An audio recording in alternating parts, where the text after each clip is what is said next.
All right, let's talk about electric vehicles. I mean, they're obviously a huge part of our clean energy future, right? But here's the thing. There's a really interesting paradox at the heart of this whole EV revolution. The very technology that's supposed to help save the planet, well, it's putting a massive new strain on our power grids. So what gives? And how do we fix it? Let's get into it. And that really brings us to the big question we're tackling today. You've got millions and millions of EVs plugging in. Are they just, pushing our already aging electrical grid to the breaking point? Or, and this is the exciting part, is there a hidden opportunity here? A way to flip this whole problem on its head?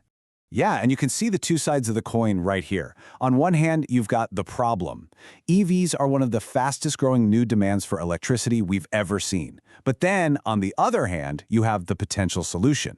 What if we stop thinking of them as just cars? I mean, what if we see them for what they could be? Literally millions of flexible, grid-connected batteries just on wheels. Okay, so first, let's really dig into the challenge. Our electricity grids, they're already under a ton of strain. So when you start adding millions of new cars that all need to charge up, well, it becomes a real headache for the old wires and the whole system we have today.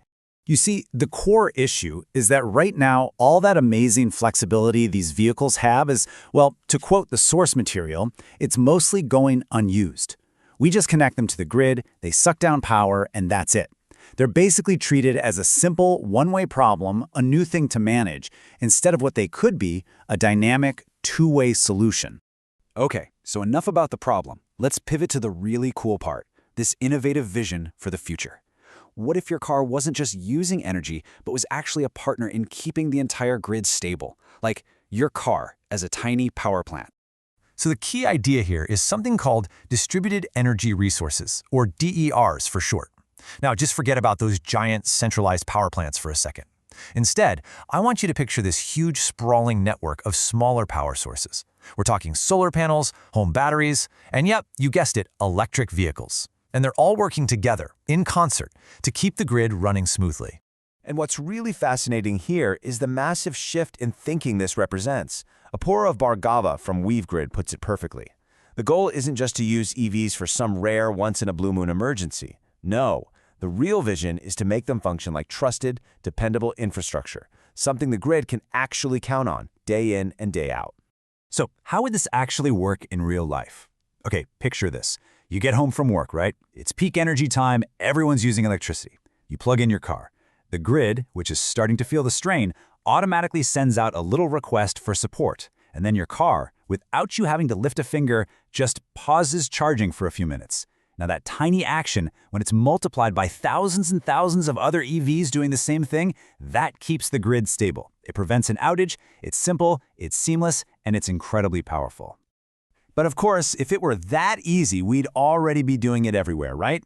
The reality is, turning this amazing vision into a reliable everyday system means we've got to overcome some pretty significant real-world hurdles. And this quote from Amy Myers-Jaffet at NYU really just hits the nail on the head. She says, "Flexibility only works when it's engineered, trusted, and planned for, not improvised." And that's so key. This can't be some last-minute emergency fix. For this whole thing to work, that flexibility has to be baked into the system from the start. It needs to be planned for. And maybe most importantly, it has to be trusted by the power companies and by the drivers. Because at the end of the day, this isn't just a technology problem. It's a human problem. I mean, think about it. Will you, as a driver, really trust some outside system to manage when your car charges? And then there's the politics. Who regulates this whole complex dance of energy, and who's going to benefit financially? What about the very real concerns over rising power bills? It all comes back to that one crucial word, trust. Can the utilities and all of us consumers actually work together on this?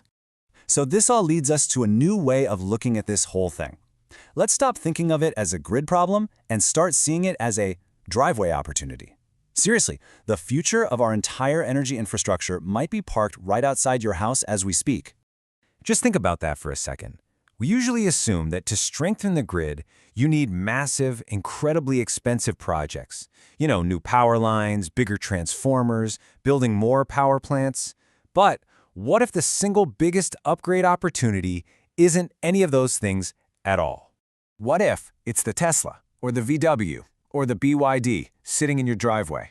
The potential here is just enormous, It completely reframes how we think about energy, infrastructure, and the role our own cars can play in this much bigger picture. The technology is getting there, the vision is crystal clear. So the only question that's left is, are we ready for it?